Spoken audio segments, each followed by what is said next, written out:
usual. Okay. Hello, everyone. Welcome back to our episode of the Made in Asia podcast about entrepreneurs and creators in the experience and transformation economies in Asia. Today, as you can see, we're in wonderful Saikong, out here on the terrace of none other than Mark Keith.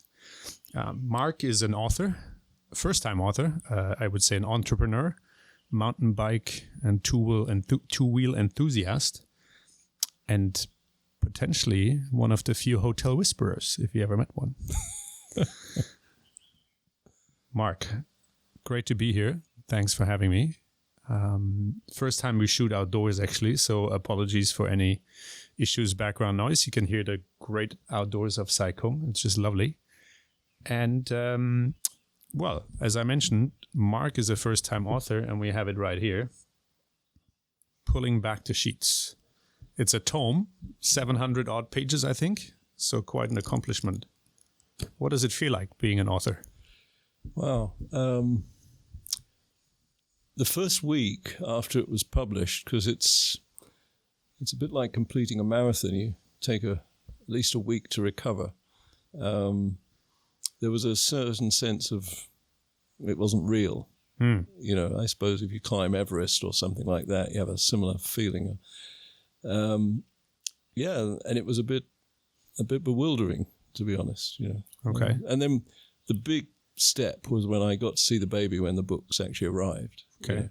How long did it take you for the whole, till you had it in your hand physically? From the first idea you had and from when you sat down as well, properly writing? 3 years. Wow. Okay. Yeah, from the first idea. But you took your time, I guess, right? Yeah, I'd say the first year and a half was mainly, well, the first year was just putting the ideas down. Okay. And I wasn't even sure if it was ever going to become a book, but just didn't want to lose the ideas. Okay. So this is the Hotel Owner's Manager and Manager's Operating and Repair Manual. I mean, that says very much, but what is it really about, pulling back the sheets? Well, it's revealing why there are so many hotels that are, as I call it, broken. And a broken hotel is a hotel that either doesn't delight the customers and or the investors. Okay. And it also asserts that the investor is the primary customer that must be satisfied. You know, in any investment capitalist system, that's the primary customer.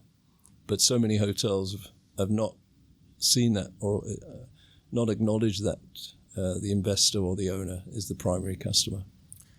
So over the span of your career, which has been in Africa and Europe and in Asia, I guess you've seen one or two broken hotels to be able to write 700 pages or... Yeah, one or two. One or two, yeah. Yes. Out of three or out of... It's easier to identify the ones that were really working on all fronts. Okay. Yeah, and they're a handful. You know, a hotel that's working in every aspect is quite an achievement. Over a long period, right? Yeah. I mean, sometimes they have their high times, but then it ebbs away. Yeah, exactly. And the reasons why it ebbs away and why they're high times are in the book. Okay. And so what's the actual writing like? I mean, you said when you're done, it feels like a marathon. But it's lonely. It's lonely? Yes. You have all your family support and everything, and they get fed up with hearing your latest. I just wrote a fabulous section. Oh, you got to hear this. Oh God, so it is lonely. And then towards the end, this was my experience. Towards the end, you suddenly discover your new best friend for life, which is your editor. And I had a great editor, Wendy Ellis, and never met Wendy. She lives in Athens. And she was my coach, my cheerleader, and my editor. How did you find? Online, you know, how you find anyone. Book editors have their version of Tinder, and you go out there and make a match. Okay, happy swiping. So, when you first set out to write a book, I mean, you were looking normally to get published by somebody. Was that your first step, or where did you start? I mean, some people have an idea of writing a book, right? So, and 700 pages is ambitious for a first one. But where did you start? I mean, how did you actually go about it? Well, if we stick with the Tinder metaphor, you get a lot of rejection. And the biggest is that from personal experience that you can say what happens on Tinder, or no, I've never. In fact, I think I said it in the book. Before Tinder, we had the hotel industry, which was responsible for most of us getting our dates. Yeah. But you go to you've got a few chapters written. You think you could show a publisher something that would get their juice running, and they don't want to know. I mean, it's a horrible. You get any response, or just pure rejection, silence? I got one or two, standard responses, but most was just silence. I mean, you send in a manuscript or sort of an idea, a draft, like an outline, or the big firms have a sort of process a template that you follow, and you follow the template. It's like sending in CVs to a job. Oh no, it's worse. It's much worse. You've got to write in a certain way. It's almost like you're doing a dissertation or a thesis. You've got to fit it into their template, and then you get no feedback. And or then they say, "Oh, that's interesting. We're probably not going to be doing nonfiction." You go, "Well, what stage did you not know that my book about fixing hotels was nonfiction?" So you get these rejections, and you almost find it's pretty disheartening because it's not disheartening because you get rejected, but you can't find a way forward. And it is a bit like probably your first job out of hotel school, where you've got to go to lots of interviews. And if you're smart, you do that, so you get the practice. But sooner or later, or you get some offers that you don't want. But with publishing a book, you don't even get offers. You don't say, "Oh, it's a numbers game. If I keep going, if I persevere, I'll get there." And that's when I realized I was going to use Amazon, which has revolutionized publishing for many authors. I'm sure would never been published if it hadn't been for Amazon. Okay, so it's available on Amazon, I guess. Is it got an ISBN code, everything as an ebook and as a printed version. Okay, we'll have a link in the video below and on the blog. So if you want to find Pulling Back the Sheets, check that out. How much would we have to fork out for a copy? That's a great question. Bitcoins, or what's it? It's a great question. I could give you the price by the page because it's quite cheap when you do it. Okay. It's around 65 US, I think. Okay, same for the ebook and no, I think the ebook is slightly cheaper. Okay. Yeah. So more sustainable too. So check it out on Amazon. Now, broken hotels, obviously in your career, you've encountered, as you said, 2 or 3. At what point did you have the skills, or where did you develop the skills to have the insights you had? I didn't have the skills. The broken hotel stereotypical scenario is the owner realizes the hotel's not making the returns he was expecting or was promised, and he finds a scapegoat, and we call those people general managers, and he says, "I'll change the general manager. That'll sort things out." So he gets a new general manager, and that general manager is great for about 3 months, honeymoon period, and then the results don't dramatically change generally. And so the poor owner says, "I better change another general manager." And there's hotels that have had 4 or 5 within a couple of years, some even more. Because the general manager, and this was the breakthrough for me, I was in the business of finding those general managers and priding myself on selecting those who could get the breakthroughs commercially for the hotel. And even though they had a track record of doing that, when they were put into the new sandpit of this broken hotel, they also fell on their face. So that was the breakthrough, seeing that the scenario or the context in which they were operating was broken, not necessarily the general manager. And the broken context of the broken hotel was not even in the consciousness of the management company, the general manager, nor the owner. Right. It was a combination of many factors. But not the hardware so much. I mean, that's the last part of it, right? Rarely. And many great hotels have horrible hardware. We know those, and there's one obvious example in the book of that. Okay, so in terms of your career, you started out notoriously at the night audit, is that correct? No, I was working on a reception desk in London big hotel, 700 rooms, the Mount Royal Hotel, which I think is still there, maybe differently branded now, but on Oxford Street. And the night manager had a small problem, and the general manager asked me to be the night manager. Oh, night manager. Okay, yeah. Not audit. Okay. And I was very young and I didn't really know what I was doing, but I didn't have the habitual problems that some of the predecessors had. So that was when that was my first real hospitality exposure. Yeah, in a leadership role. Yeah. And you clipped on then to a corporate role, or you did some pre-openings around Africa? Pre-openings and then joined Hilton in a hotel operation in Iran, and then an opening in Lesotho, and then a corporate role in Switzerland. Okay. And so you have seen obviously many different countries. How is the local culture impacting the hotel culture? Is that is a broken hotel broken no matter where it is in the world, or can it be, does it depend also on the local context? That's a great question. The local context and the local culture has a huge impact on the hotel. And there was a question asked at one of the investment conferences a few years ago about where is the best service in Asia Pacific. And Bill Butler, a friend of mine, answered the question. I think I was on the panel and Bill was in the audience. And I said, Bill, where would you say? And he said, I would say Japan and Thailand. And the previous question had been about we can't provide great service because our staff don't speak English. And so we did a show of hands in the audience, and everyone agreed the best service was in Japan and Thailand. And, we all sort of knowingly nodded wisely, yes, because the cultures are naturally hospitable and, they lend themselves to being warm and tender-hearted and welcoming. And then Bill, who's amongst other things, a language expert, he said, what's interesting is that those two countries have probably the worst English in Asia, or certainly not as accomplished as Singapore, Hong Kong, or elsewhere, Malaysia.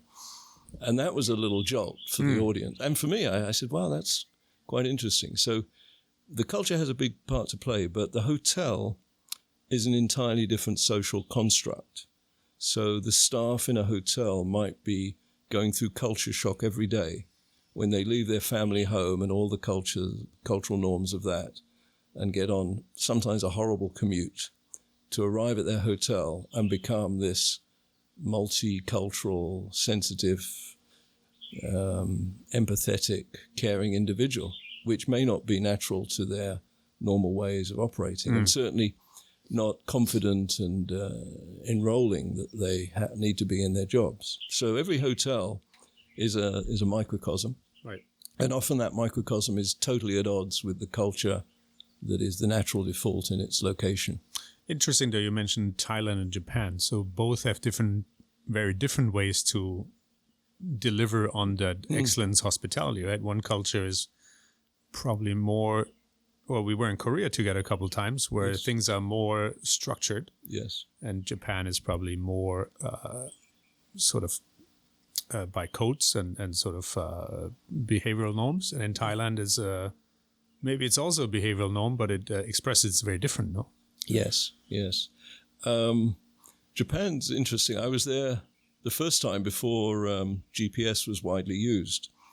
And the taxi drivers, for anyone who was in Tokyo in those days, will remember that the taxi drivers were immaculately dressed and they wore white gloves. White gloves, yeah, and a hat, yeah. And they would pick you up from your hotel and you'd give them the address written in Japanese by the concierge, and they'd look at it and maybe the bellman would also talk to them and make sure they understood where they were going, and they would nod and enthusiastically and very politely take off into the Tokyo traffic. And half an hour later, they were clearly hopelessly lost. And you'd missed the appointment, you were late for your meeting, it must have cost you dollars or something. But somehow the disposition of this taxi driver, you ended up tipping them.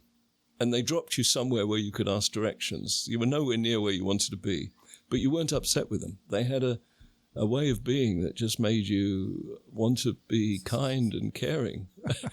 And it wasn't just my experience. A lot of people reported that.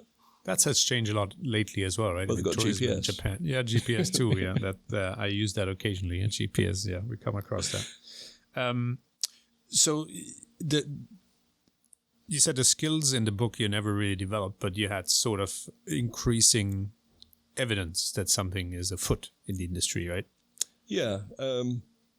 You ride two-wheeled motorcycles, and I know you go on the racetrack. Now, I don't know, because I haven't been on the racetrack, and I haven't been on the racetrack with you, to what extent you're getting around that racetrack safely and fast because of your natural talents and instincts, and or to what extent are you consciously applying some well-proven scientific techniques? And I think that's true of many fields. You know, you get somebody who's naturally gifted in something. And so I was not aware of what hotels, not what I was doing, but what hotels were doing right until quite late in my career. And it was back to the cultural clashes within Asia that I suddenly realized this hotel is a social construct. And the culture within that hotel will either be workable in order to deliver warm, welcoming hospitality and a commercial result, or it will be against that outcome without knowing it. And that latter, the broken hotel, which has a culture which is against the fulfillment of customer delight and thereby commercial success, is prevalent. And it's a blind spot for the hotel owner, for the hotel management company, and for the hotel general manager. Management companies are all the rage in Asia, right? You have the biggest names here. How much is this issue of broken hotels on their radar? Are they, in general, better at avoiding broken hotels, or do they proactively manage towards fixing hotels? Wow. Without getting into any trouble, obviously, this question. No. It's a great question, because I think you've got management companies who've got, I mean, it comes down to people. There's a management company that has, say, a really smart senior leader in the region, and they have built rapport with their owners, with their investors in the region. And they've also got the sensitivity and the diplomacy to be the buffer between their management company, which might be on the other side of the planet, and they're dealing with people there who wouldn't even be able to find the location on the map, who are telling them how they should be dealing with these things. And that management company senior executive in the region is filtering that, providing a cushion between that and the reality, and almost like a signal box, passing those signals through in a way that the other party can understand them. And that's definitely the key to that question. If they've got that kind of person, the problem is that many of those management companies want to have someone on the other side of the planet that they trust, and so they hire someone who fits in with their culture rather than who will adapt their culture and help it to fit into the local community. And that's unconscious. Okay. We had an example, you might remember, down in HVS, where HVS was hiring somebody, and that person flew into the headquarters. And I said to the people he was going to interview with, don't judge him as if he's going to work in New York, because he wouldn't work there. And by preparing them for the environment that person was going to work in, they wouldn't have hired him, actually, because, you know, he wasn't in any way like an American would be in an interview. And they hired him, and it worked out. Okay. And so it's hiring for the environment where the person's going to work, rather than hiring for synchronization with the parent company culture. Okay. For full disclosure, Mark and I were colleagues I've known you for 15 years or more so. So we worked together in many environments. And played together as well. And played together, indeed. Rode in the mountains of Saikong. We were downhill mountain biking once or twice, with very level of success on my behalf. So I did the forward flip down the hill. And Dan also took me motorcycling in Delhi on 2 Royal Enfield motorcycles, which was actually about as dangerous as downhill mountain biking and cycling. Well, once we saw the tank on a flatbed, I think our appetite changed a little bit in the central Delhi traffic. Interesting times traveling in Korea and all over the place. But so I met you about 15 years ago, first time you were in the New York office. Yeah. And maybe you were starting with HVS back then, but your career moved on obviously afterwards. And most recently you worked with a regional hotel company, right? An owner. Yes. You did executive search before. Yeah. So finding talent at senior leadership levels. Is that a skill that sort of applies? I mean, is it very fluid, the skills you apply, or you need to hone for each role, kind of redefine and sort of rejig all your senses? When you're finding people these days is not difficult. It's a bit back to the GPS in Tokyo taxi drivers. 20 years ago, without LinkedIn, it wasn't easy to find people and keep track of them. And that was a great advantage HVS had. But these days, finding people is easy. But it's like gluing 2 surfaces together. You only get a good adhesion if the surfaces are prepared to be glued together. Okay. And you can almost glue any surface, and I'm talking now in terms of finding people, as long as the preparation of both sides is done. Okay. And there's no surprises. They will glue together. So I think the skills that you're referring to, I got not so much from finding people or persuading or enrolling or enticing them to make a career change, which, by the way, is almost the biggest decision you could make in life, next to who you're going to marry, where you're going to work and invest some time that can never be recovered has got to be the most important decision anyone ever makes. Yep. That 2 years could be wasted or could enrich you. So that's a big skill set, finding a way to make that work. And we always used an expression, you want something that goes naturally rather than pushing a wheelbarrow full of sand up a hill. If you're trying to persuade somebody and it feels difficult, then it's not right, it's not working. But the real skill was finding out why if the previous person hadn't worked out, why they hadn't worked out, and fixing that. That was the preparation of the ground before bringing in the new person. And because we did a 12-month guarantee, there was a kind of unwritten or unspoken acknowledgement that we were going to coach them through the first 12 months, because it was a better investment to provide some regular checking in and counseling, sometimes coaching, than having to go back and find a replacement because you'd left them alone. And that coaching doesn't often come from within the company. Maybe it cannot always come from the company because they wouldn't share as openly as they would with a third party. And that is representing a lot of what was in the book. Okay. And so the great leaders you mentioned that help sort of the transcontinental or intercontinental exchange, what kind of a background or, why are they so good at what they're doing? I mean, does it come in all shapes and colors, or do you see some commonalities where people have developed the skills over their career? Yeah, that is the holy grail of... Okay. But I think it probably transcends all walks of life and all professions. People who can get those around them, including those they have no direct authority or power over, to buy into their strategy or their plan and support their plan and go the extra mile in helping them to make their plan come to life. Right.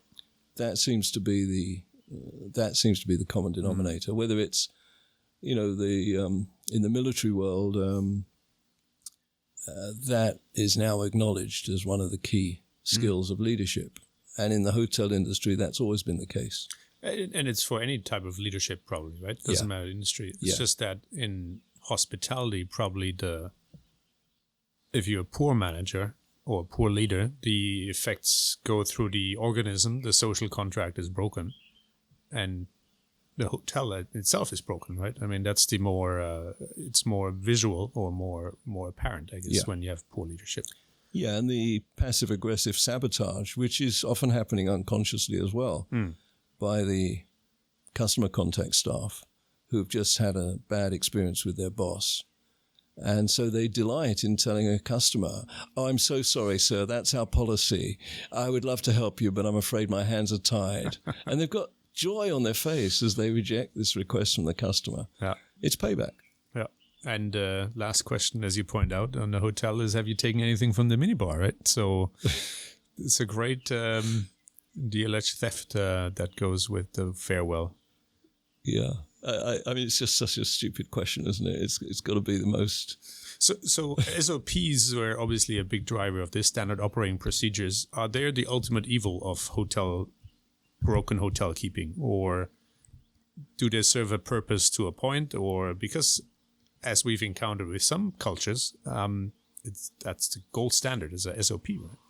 Yeah, every famous general claims to have said the first casualty of any battle is always the plan. Yeah, or as Mike Tyson said, everybody has a plan until they get punched in the face, right? Exactly. Yeah. The SOP is the plan, but sticking to the SOP is like the general sticking to the plan, right? In the face of of a failure, of defeat. So hiring people in key positions who can think on their feet, creating an environment where they're not going to get, scapegoated when they make a mistake. It's okay to make a mistake and learn from it. And that's particularly difficult in coming back to your question on national cultures. Some national cultures do not tolerate mistakes very well. And people are fearful, naturally. They're hierarchical cultures and they're fearful of that. So that's my point in creating a social construct that might be at odds with the national culture. So you go to work in the hotel, and in the hotel you're working in a place where mistakes are a natural part of being human, and that you're going to invent things to satisfy customers, and you're going to have the freedom to do that, and you're going to have the skills and the knowledge to do that, and the support. And, instead of saying, no, that's our SOP, saying, give me 5 minutes. Where will you be? I'll come and find you in 5 minutes. I just need to see what I can do about this. Now, that's a great response, rather than, sorry, sir, that's our policy. My hands are tied. Yeah, the extra mile as well. Right? Yeah. So you mentioned fear is a big deal around hotel culture and how people are not allowed to make mistakes. And some cultures are more challenged with that idea of letting people make mistakes. Which then results, if you are allowed to make mistakes, you can be more hospitable. Is that sort of the arch that you're trying to create, or what other parts come into that? Where does no fear create hospitable environments? Well, the fear is the thing you've got to get rid of. Whether the fear is generated by a tyrannical leader, or whether the fear is inherent in the culture, whatever the source of the fear, the leader's job. And there's many leaders in a hotel, but the leader's job is to, banish that. Not banish the fear, but, make it disappear so that there isn't fear. Because fear doesn't generate warmth and genuine, embracing, exciting hospitality. Well, that's something that is, the origin and why it's still prevalent in industry is because it's been passed down for generations, so to speak, of various leadership levels, where once you rise above the rest, it's payback time. Now it's my turn, and I can take charge, right? Yes, and the hotel structure is extremely hierarchical. It's as hierarchical as the military, and many of those middle-ranking leaders are the drill instructor. Yeah, you have the kitchen brigade, right? You have the terminology, the rank and file. Yeah, so maybe the military would be better in some hotels to provide the hospitality than the actual management is. But There's a touchy subject. Well, there's a thought, yes. Like the chap who visited the Soviet hotel and was asked by the Soviet leader, I hope my people are looking after you. And he replied, honestly, they're absolutely killing me with their hospitality. So the origin of hotels or hotel industry, and you go through this in the book, talking about a European background, and then which came from the royal, not royal, but the aristocracy and the gentry that had their staff, butlers and so forth. And many movies are made about that. By the way, if you not know what movie to watch, you read this book. You have about 30 movies that you can figure out. But then it goes on into which one is worse? The next one that came, so the American stage, the Henry Fordism of running a hotel like a factory, basically, or is it the European tradition? Where do you think is the? I guess you need two participating parents to make a monster. Okay. Well, sometimes also a missing parent can help with that, right? Yeah, but no, the two just work together so well. Perfect maelstrom. Yeah, the manic cost control that produces that minibar question and everything else. You know, a hotel I was involved in Europe. This came a long time ago. They had quite an extensive food and beverage cost control department. I think a food and beverage cost controller, an assistant food and beverage cost controller, a secretary, and maybe a clerk or somebody. Of F&B cost control. Of F&B cost control. How big was the hotel? It was a small hotel, and it was particularly empty in the winter. And I pointed out to the general manager that his payroll costs for cost control exceeded his food and beverage revenue for about 6 months of the year. That's the manic, insanity. Yeah. That we must have a food and beverage cost control department and fulfill all the SOPs that are dictated to us by the head office. And that's the way, what was it called? The way things were always done around here. Yeah, the way we always do things. Yeah, the way we always do things. Yeah. You can't do that. We don't do that in hotels. Why is that so ingrained, the way we've always done things? I think you're back to, it's complicated, obviously, but I think a big factor is the hierarchy and it's my turn to kick back and enforce the standards. It's passed on. Yeah. In the same way that the drill instructors pass on those traditions in the military. Yeah. It's very similar, very parallel. Yeah. Well, I mean, let's not draw too many parallels there, but between military and hotels, the outcome is very different, supposedly, although it can get a bit heated behind the front desk as well. I mean, you have some level of chaos, but you have that in any type of business at the end of the day now. Well, there's many hotels that are not working because the front desk is at war with housekeeping, or the restaurant is at war with the kitchen. Those are the traditional adversarial roles, and everyone hates the finance department. And HR. And HR, yes. Because the only time you see him is when you get fired, basically. Yeah, exactly. Right? HR was actually the secret police who did the enforcing. Yeah. So that's the way we've always done things in hotels, with all those divisions. We actually call them the rooms division. Yeah. We wonder why then the hotel is divisive. Yeah. And one part you also talk about is the cartel leadership. So while obviously much is ascribed to the GM in terms of his or her capability in leading the hotel, it's not a one man or one woman job, right? So different hotels have different cartels, I guess. What have you seen in terms of cartelization of hotel leadership? Yeah, I used the word cartel, and I didn't have this when I started writing, but as I was trying to tackle this issue, it occurred to me that it is a sort of, the leadership of a hotel is often a group of people who are not always pursuing an aligned agenda. So the cartel's made up of the ownership parties, and there may be a group there. And you've got then the hotel general manager and maybe the ex-com. And then you'll have participation, if it's a management company, with the regional or the corporate officers. So you can have as few as 3 people in those representations, but you could have as many as 12, all involved, all with an agenda, all wanting to look good and, be the one who's made the difference and sabotage the other one they don't like. And within an ownership cartel, if it's a family,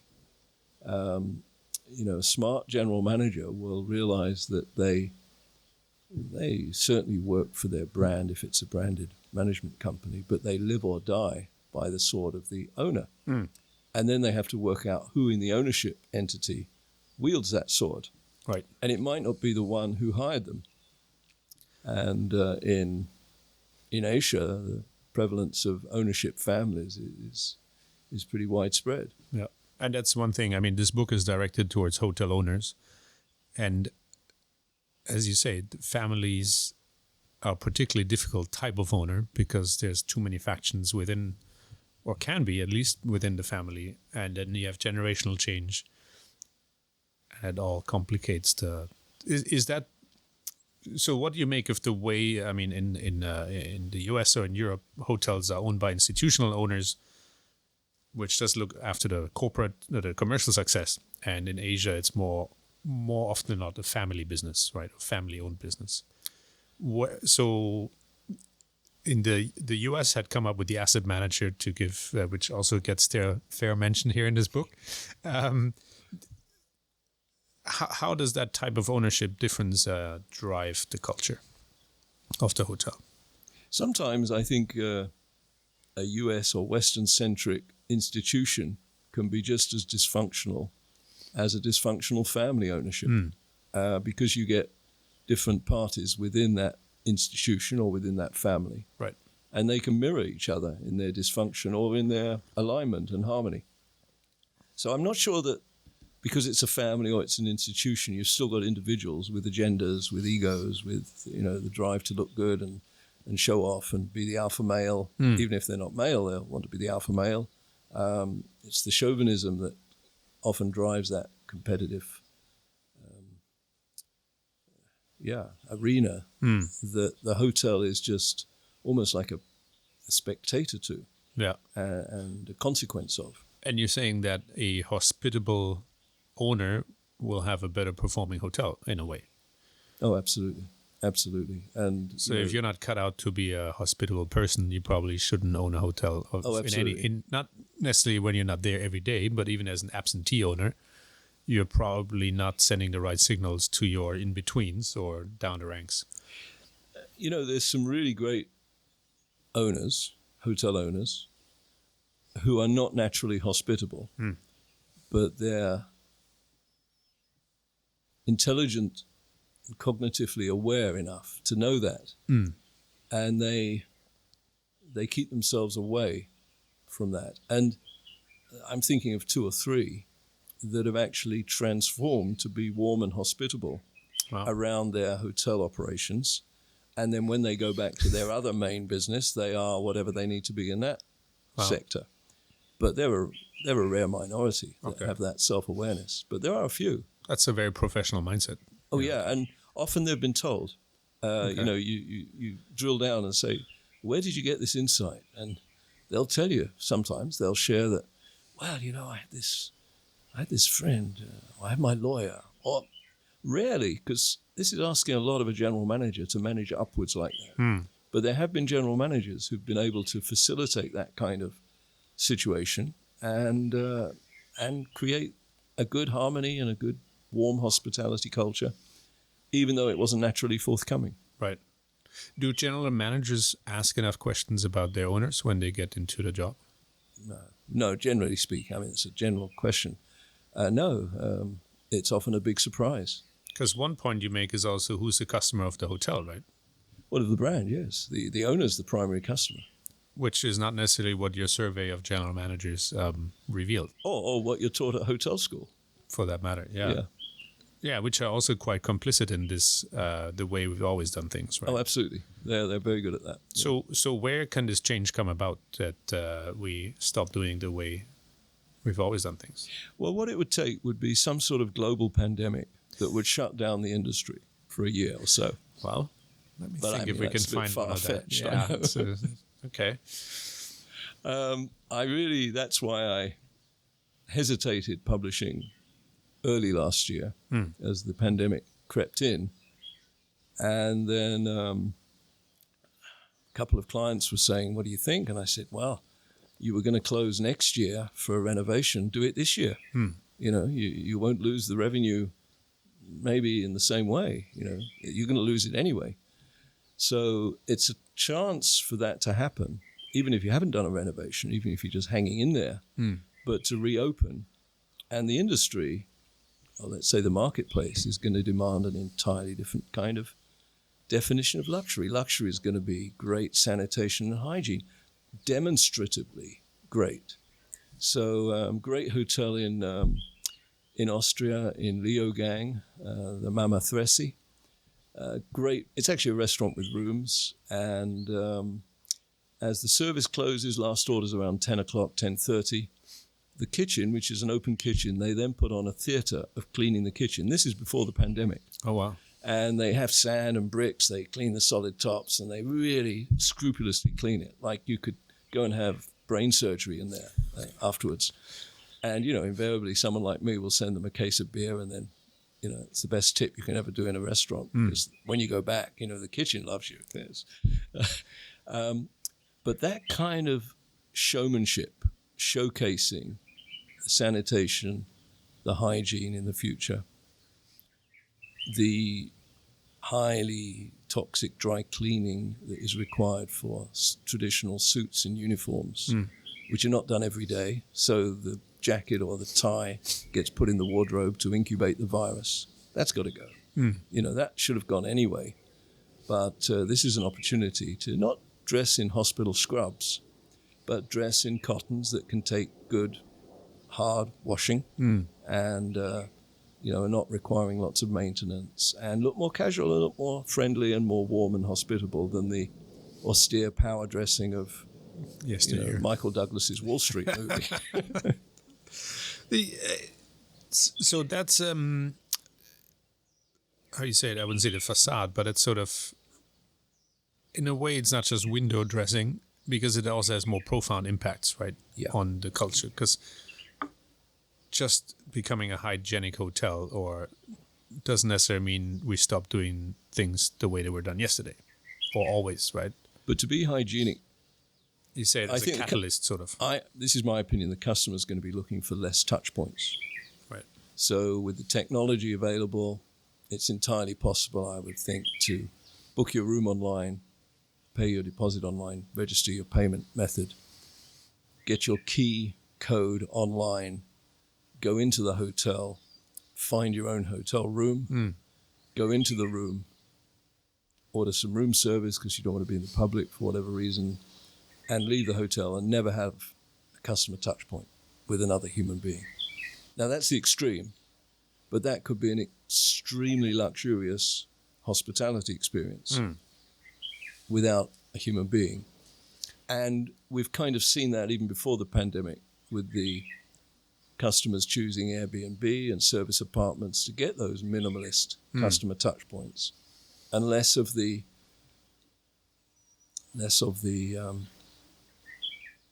traditional hotel way of providing service through pandering and sometimes pestering. Till management companies realize that they can save money, this would be a long way to go, I guess, because they have to hire less people, right? Or in different areas at least. Somebody worked that out when I said less customer contact. Yes, absolutely. But that's the secret of the service apartment. Yep. Instead of 200 staff, you can have 25 staff, and they're all superstars. It's fantastic.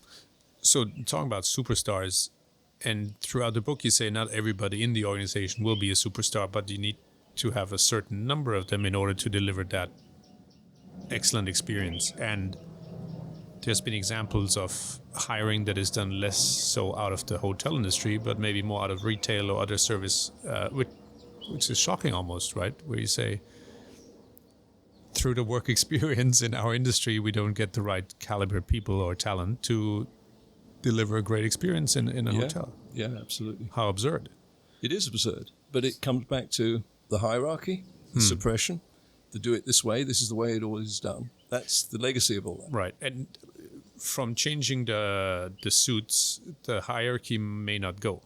No, it'll have to be all so it's completely change the structure. Comprehensive housekeeping. Yeah. And, there's a chapter on a recommended structure for a hotel, which is centered around someone in charge of all the customer experience, all the customer delight across all functions, from the moment they touch the hotel through the website or through the booking engine to the time they depart. That whole flow is managed by a specific function. Does that imply you have to cross-train your F&B staff to be in the front desk? And because there seems to be a genuine resistance, because it's never been the way like that, to have cross-training.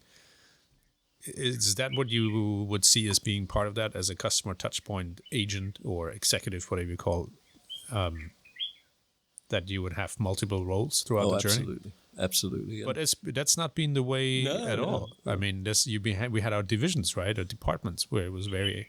Yeah, but then you go to a little boutique resort somewhere and the guy who drives you from the airport also checks you in. Is the owner.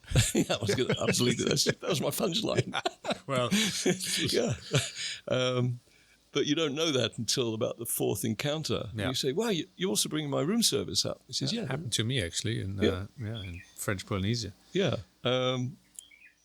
Yes, absolutely. I don't see what you said then was the front office staff doing food and beverage. No, you wouldn't have front office staff or food and beverage staff. You'd have customer contact staff. Right.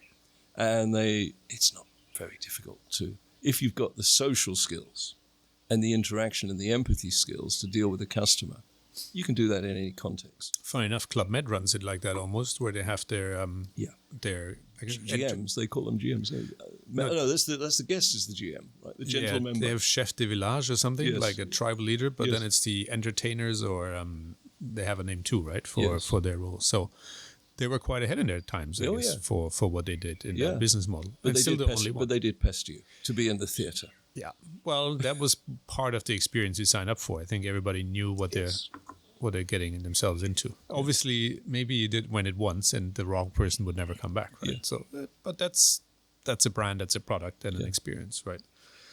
One thing you talk about also is blind spots. So, definition of a blind spot is the things you don't know, I guess. Yeah, the things that sometimes all those around you know and assume you know, and you don't know. You don't even know they're there, not alone what they are. So what's the recipe to uncover blind spots? Don't be a lonely leader. Okay. Get feedback, particularly when you go to a new culture. The first thing you need is a friend who's from that culture who's going to tell you when you've just made a big boo-boo. Someone who knows the terrain. And that is the secret. Everybody needs somebody, their wingman, telling them there's a threat or there's a mistake or there's, you got away with it that time, but let me tell you what happened. Right. Now, that doesn't come if you're an imperious, top-down, tyrannical leader, my way or the highway. You don't get that. So you're operating as a lonely leader, just surrounded by enormous amounts of blind spots. So feedback from peers, feedback from friends, or could it also be within the organization up and down the hierarchy? I mean, all, yeah. Okay. Even customers. Yeah. Yeah. There's being vulnerable. That's a great word. And, Brené Brown's book, Daring Greatly, sort of broke the ice on that pond, and dive in and just being okay with being vulnerable, because it does take an immense amount of courage to invite feedback and not react and not shut it down if it's not what you want to hear. One great story to that effect was the pre-opening of the Lesotho Hilton, I guess, where during pre-opening, the GM took the executive committee or executive leadership team to learn horseback riding. And I guess the fear was falling off the horse and getting hurt, right? Yes. And at the same time controlling it's not an organization, but a creature in that case, right? A horse. And with a non-verbal communication, taking the cues and getting it to do what you want to do. Yeah. Gosh, you bring back such warm memories. Actually, I don't think this is in the book, but it might be. Dennis Buchanan was the GM. And when we arrived, each of us arrived in Maseru Airport. small little airport. And there was a guy, either had a VW combi bus or a pickup truck. I can't remember. We had both. So this guy, wearing shorts and a shirt like yours, would say, "Hey, are you Mark?" I said, "Yeah." "I'm Dennis." "Oh, hi, Dennis." "Yeah, I got my truck here. Let's get your stuff and get in." And you knew the general manager's name was Dennis, but there was no way in those days that you could equate this Dennis with Dennis, the general manager. So along the way and this happened to a number of us, along the way to the hotel, Dennis would be pointing out different things in the town. "Oh, this is where you get your driving license. This is the post office, etc." Small little town. And you'd say, "So, Dennis, what do you do around here?" And he'd say, I'm the general manager. I'm your new boss." And it was just shocking. Yeah. And, he had a team. Every one of us would have taken a bullet for him. We loved him. Yeah. And he loved us. Was there anyone that fumbled it on the drive from basically was driven right back to the airport after that first journey? Well, actually, there were a couple of people who were really stuck in their formality and their top down and their distance, the power distance, and they fumbled, they stumbled. They couldn't really make the adaptation. This is going back almost 40 years. Yeah. It was pioneering stuff. But Dennis, an interesting Australian, and spent a lot of time in Canada running hotels. But Dennis was also a boxer and a keen rugby fan. He once did a management outing to go and watch the British Lions play the Orange Free State at rugby in Bloemfontein. That was his idea of a strategy meeting. Strategy meeting. Yeah. Well, strategy and rugby are still two things for me that don't necessarily go together. I haven't really figured that out yet entirely. Okay, so we do have our advice section in this podcast. So, question to you, shifting gears a little bit. People are looking to become an entrepreneur that you have been in your career, right, here and there. When you ran executive search here in Asia, I guess, or a creator as writing a book. What would you tell somebody that's looking to set out on their own and be a creator or a writer? You do some good questions, Dan.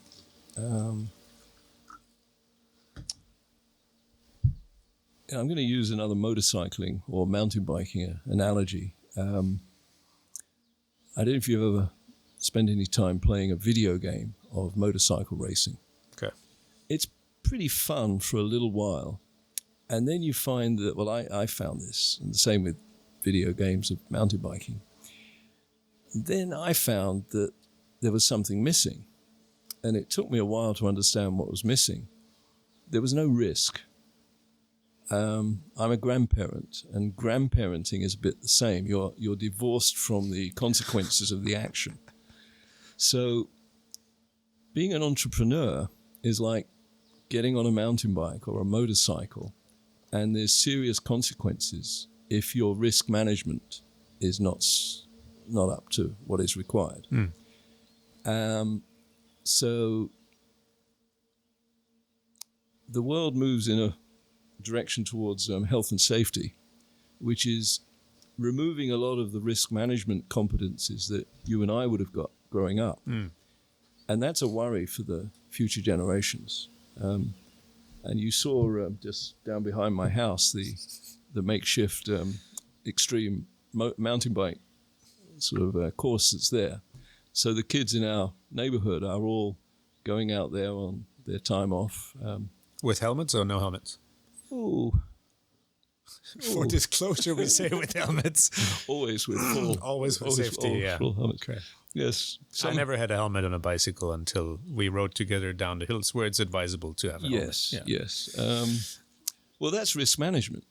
If you do ride without a helmet, you're going to either not survive or you're going to manage the risk adequately. Yeah. And you adjust. Occasionally I ride without a helmet on a mountain bike if I'm going down to the shops, but I don't ride the same as I would if I had a helmet, or not consciously. So this risk management assessment, it's cost-benefit analysis as well. All of these come into it. And for the question you've asked, the difference between a video game and the real thing is rather like the difference between being an entrepreneur and working in the false security of a salaried job. And we've seen in this last 12 months in the pandemic how that security is false. You could use lots of analogies. The difference between a wild fox and a domesticated puppy. Right. But I don't want to sound vainglorious, but those of us who've gone off on our own and dared to be vulnerable and dared to take the risk, we've had an experience of life which is quite extraordinary. Well, and if you haven't done MBA it, for that, right? pardon? Others might take an MBA for it, or other form of education. Yeah, but I don't know if you can. It's not the same. I'm not saying it's the same, but you learn a lot. Yeah, you learn a lot, but the great German-born psychologist Kurt Lewin always said, without experience, no explanation is possible. With experience, no explanation is necessary. And the experience of doing something on your own, my son is an entrepreneur. He owns and runs a restaurant. And he went from a safe job as a physiotherapist and jumped into that unknown. Speaking of which, Haven. His new restaurant opens next month in North Point, Haven. Little Cove Espresso is into its 5th year, I think, in Saikong. Your question, if I can just carry on with that. Being an entrepreneur doesn't mean you have to start your own business or risk all your savings or anything. It is about the risk. And if you're an employee, a general manager, front desk employee, any position in employment in a company situation, managing upwards, saying to your boss or your owner the things they need to hear to improve the outcomes you're delivering is entrepreneurial because it's risky. And you might be losing your job in the wrong environment doing that. But those who don't do that will forever hold their manhood cheap, right? To put it crudely. That you've got to take a stand in life, and no matter what you're doing. So it's not so much just entrepreneurial. It is the daring to be vulnerable, the daring to maybe lose everything.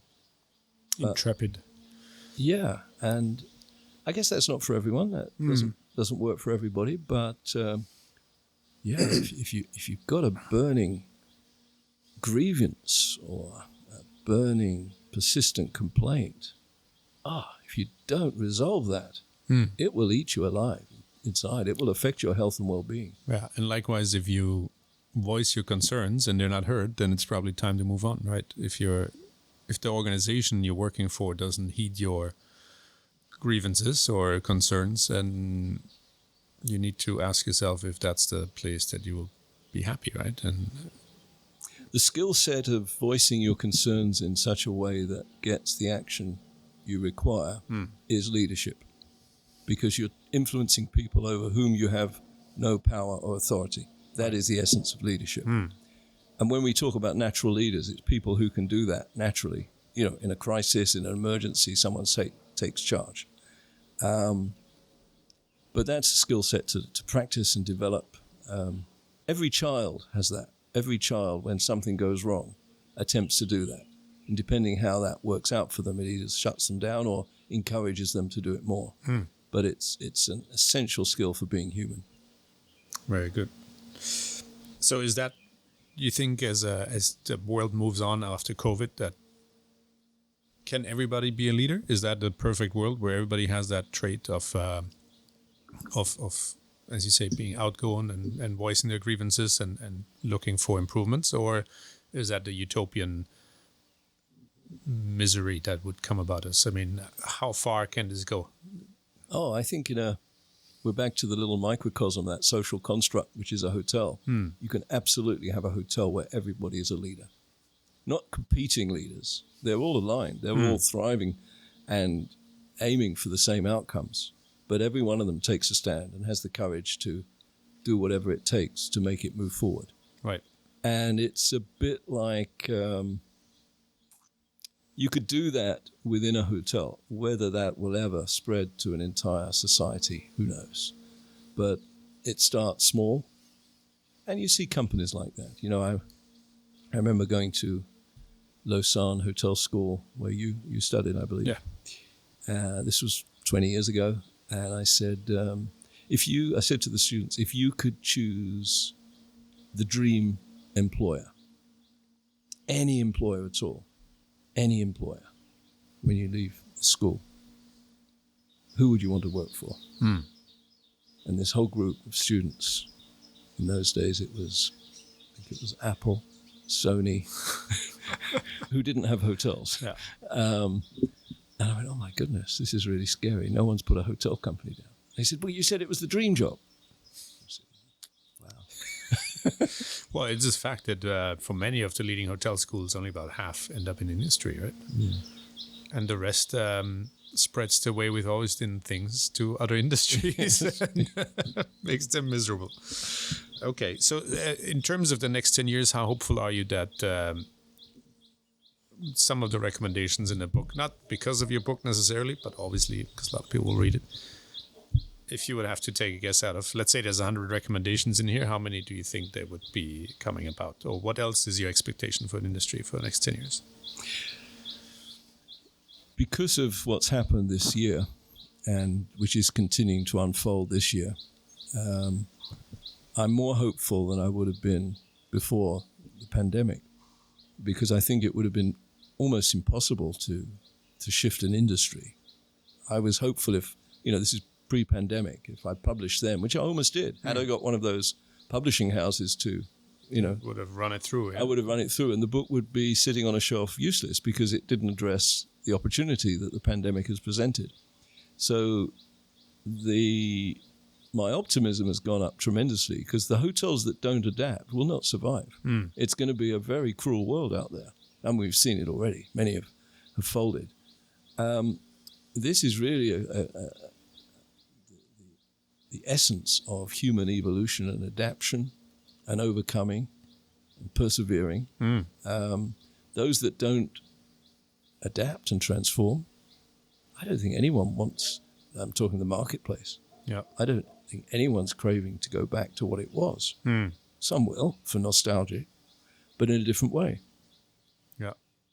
And we still see some of those dinosaurs of the industry around pre-COVID, and maybe some will hang on and make it through. But let's hope that the change is there for the better. And that's not peculiar to the hotel industry. We see that in all forms of life, in politicians, Particular. There's hardly a day goes by that you don't see a dinosaur politician making some remark that is, perfect for 1980, not perfect for 2021. Yeah, you could talk about the Olympic Games leadership too, but let's not go there. On that note, this is about all the time we have. Thank you all for tuning in again to Made in Asia, the podcast about creators and entrepreneurs in Asia. This was with Mark Keith, author of Pulling Back the Sheets, the Hotel Owners and Managers Operating and Repair Manual, a tome that's available on Amazon only, I guess. Yeah, on Amazon. So check it out there. The link will be down below in the description and on the blog. And you can find us, as always, on YouTube, Spotify, Google Podcasts, and Apple Podcasts. Our website, made-in.asia. Thank you, Mark. Been a pleasure out here. Some sunshine. And hope you tune in for the next episode. Thank you, Dan. Thanks. Real pleasure. Cheers.